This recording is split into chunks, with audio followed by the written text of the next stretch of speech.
La parole est maintenant à Madame Martine Froger. Merci Madame la Présidente. Madame la Ministre, le nombre de détenus a atteint un nouveau record au 1er mars 2024 avec plus de 76 000 personnes incarcérées, soit 4 415 de plus que l'année précédente, selon les chiffres publiés par le ministère de la Justice. Face à cette surpopulation carcérale chronique, le Conseil de l'Europe a exprimé à la mi-mars sa profonde préoccupation. En juillet dernier, la Cour européenne des droits de l'homme avait condamné la France pour ses conditions indignes de détention. Preuve que le problème est ancien, la CEDH avait déjà épinglé Paris en 2020 pour la surpopulation de ses prisons. En tout, 3 099 détenus sont contraints de dormir sur un matelas au sol et la densité carcérale s'établit désormais à 124,6%. Le département de l'Ariège n'échappe pas à ce triste constat. Repéré depuis 2021 comme figurant parmi les établissements pénitentiaires les plus surpeuplés de France au regard de leur capacité, la maison d'arrêt de Foix, avec 140 détenus pour une capacité de 65 places, est à ce jour la 4e prison de France la plus surpeuplée, juste derrière celle de Nîmes, Perpignan et Carcassonne. La direction de l'établissement ainsi que les syndicats ne cessent d'alerter sur une situation intenable et constatent que malgré les échanges hebdomadaires entre le tribunal de Foix et la direction de la prison pour tenter de désengorger les cellules, aucune amélioration n'est intervenue sur les 6 derniers mois. À cette surpopulation chronique viennent s'ajouter les départs à la retraite du personnel pénitentiaire qui peinent à être remplacés et qui reflètent de grandes difficultés de recrutement au regard du manque d'attractivité du métier et des conditions de rémunération notamment. De fait, si les conditions de détention sont grandement impactées par cette surpopulation chronique, les conditions d'exercice de tous les personnels pénitentiaires s'en trouvent gravement dégradées. À Foix, avec un taux d'occupation de plus de 220%, la situation n'est désormais plus viable, que ce soit pour le personnel, exposé à des risques plus grands chaque jour, que pour les détenus dont les conditions de détention exacerbent les tensions et portent atteinte aux droits fondamentaux et à la dignité des détenus. Certes, le gouvernement a annoncé la construction de 15 000 nouvelles places de prison d'ici 2027. Mais pour beaucoup d'observateurs, la livraison globale ne pourra permettre d'atteindre l'objectif de 80% d'encellulement individuel.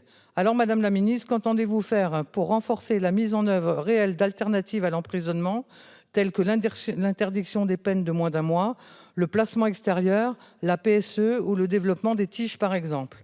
De même, comment comptez-vous faire suite à la recommandation du Conseil de l'Europe qui a invité les autorités françaises à examiner sérieusement et rapidement l'idée d'introduire un mécanisme national contraignant de régulation carcérale?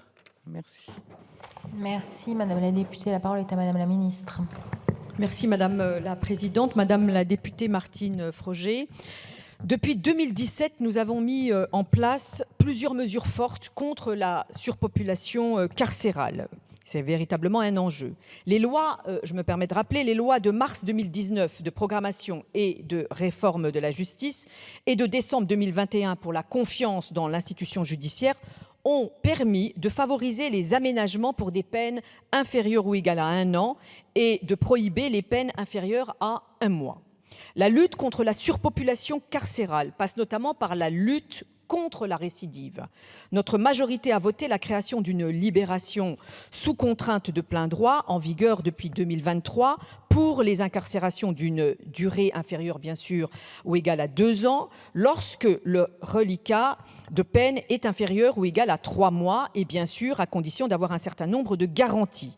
Cela, d'une part, bien sûr, évite les sorties sèches qui multiplient par 2 le risque de récidive. De plus, un travail de fond a été engagé afin de favoriser le recours au travail d'intérêt général, les TIG, et vous l'avez mentionné, avec l'élargissement des modalités d'exécution jusqu'à 400 heures pour les délits. Désormais, nous poursuivons cette démarche avec la possibilité de convertir des peines en TIG. Le nombre d'offres de places de TIG a doublé entre 2019 et 2024, passant de 18 000 à 38 000 offres. De plus, au niveau de chaque cour d'appel, l'instauration de réunions régulières avec les directions interrégionales des services pénitentiaires constitue bien sûr un autre levier de régulation important parce qu'il nous faut effectivement réguler en fonction bien sûr des besoins dans les différentes régions.